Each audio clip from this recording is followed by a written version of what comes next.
Many of you maybe have even started content marketing, right? So some of you write blog posts. Maybe you've even started a podcast, or you've decided to do a video blog. Maybe you've been publishing photos on Instagram. Maybe you're simply trying to create content by curating other people's content. Or maybe you've tried all of these things or many of these things and you've hired a number of specialists in a number of different areas of marketing industry. Maybe you've hired an SEO guy. Maybe you've hired a social media content creator. Maybe you've hired a Facebook ads expert. Maybe you've hired a website developer. Maybe you've hired a graphics designer to make you a logo. Maybe you've hired a videographer to film you while you did a presentation on stage.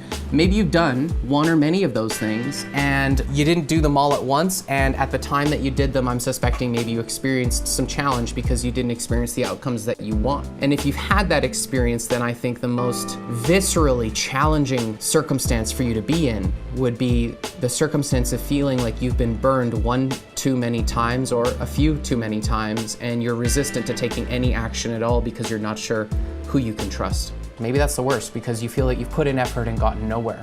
Really, if we dive into the root of it, your primary challenge is that you know that in order to sell, you have to have leads. And in order to have leads, you have to do marketing. And the question is, what does your marketing look like this year? What's it going to look like 2 or 3 years from now? What's it going to look like in a decade?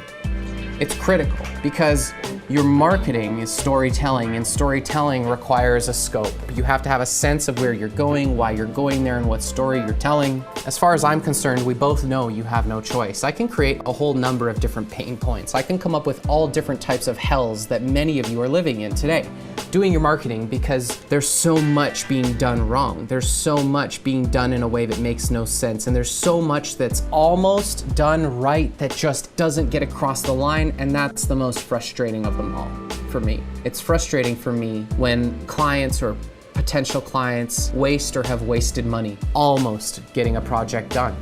Because if you're gonna build a building, you should finish it. If you build 90% of a building and you stop, that building is worth less than no building at all. If you build a building and you don't finish it and you allow it to go into ruin, you've created more work for yourself because you must now demolish it and start again. And I think so many of you have ended up there.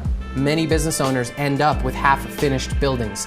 And if you build too many half-finished buildings, you are now a landlord to nobody with buildings that do nothing but cost you money. And I'm sure that that's depressing.